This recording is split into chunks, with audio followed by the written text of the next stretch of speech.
이번 강의에서 학습할 내용은 실무에서 필요한 엑셀 단축키에 대한 내용입니다.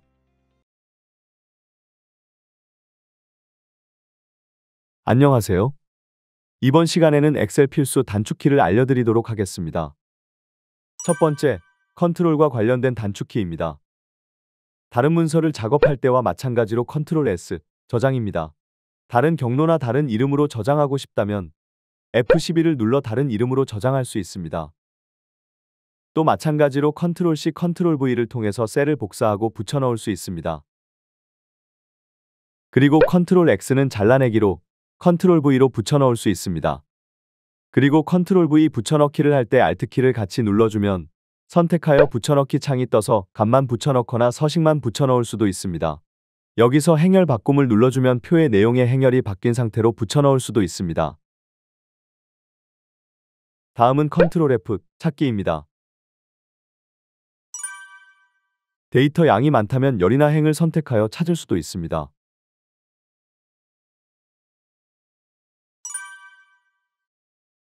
컨트롤 E를 누르면 셀 서식을 설정할 수 있습니다. 여기서는 보통 숫자를 3자리씩 끊어주는 등의 작업을 할 수 있습니다. 색상을 넣거나 글꼴도 변경할 수 있지만 제목에만 간단하게 볼드체를 주고 싶으면 컨트롤 B를 눌러 볼드체로 변경할 수 있습니다. 참고로 컨트롤 I는 글꼴 기울이기입니다. 다음은 컨트롤과 방향키입니다.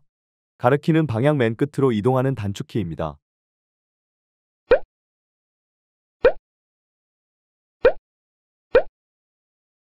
또 컨트롤 홈을 누르면 어느 칸에 있든 제일 첫 번째 칸으로 이동하고 컨트롤 엔드를 누르면 어느 칸에 있든 제일 마지막 칸으로 이동합니다.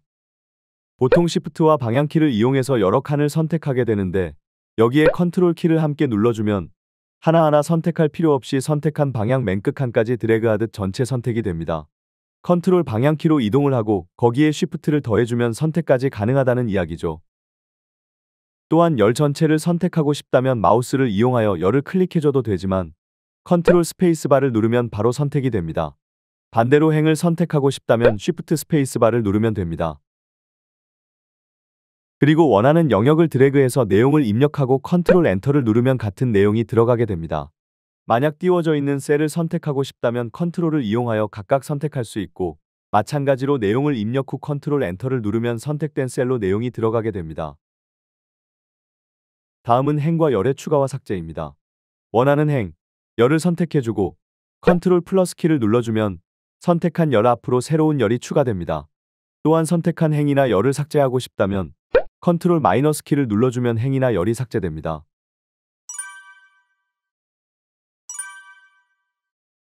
다음은 필터 단축키입니다.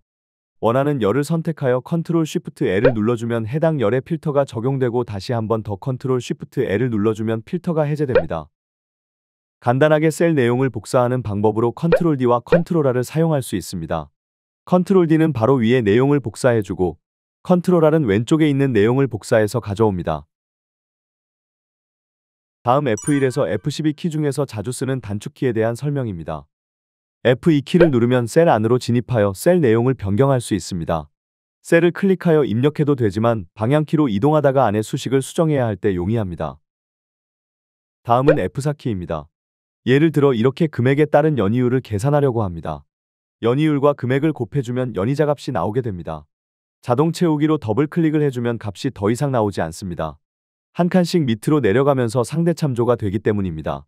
그렇기 때문에 연이율 부분에는 절대 참조로 움직이지 않게 해주어야 합니다. 그럴 때는 수식 중 고정해야 할 부분에다가 F4키를 눌러서 달러 표시 속에 넣어 절대 참조를 만들어줍니다. 다시 자동 채우기를 하면 값이 정확하게 나오게 됩니다.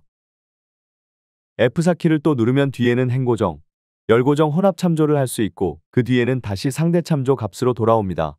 F4키는 직전에 했던 작업을 반복하는 단축키로도 사용할 수 있습니다.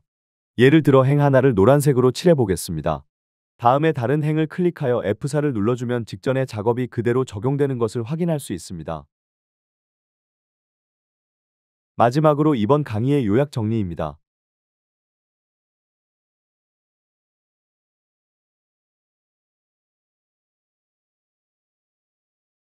지금까지 배운 내용을 다시 한번 정리해 보시길 바랍니다.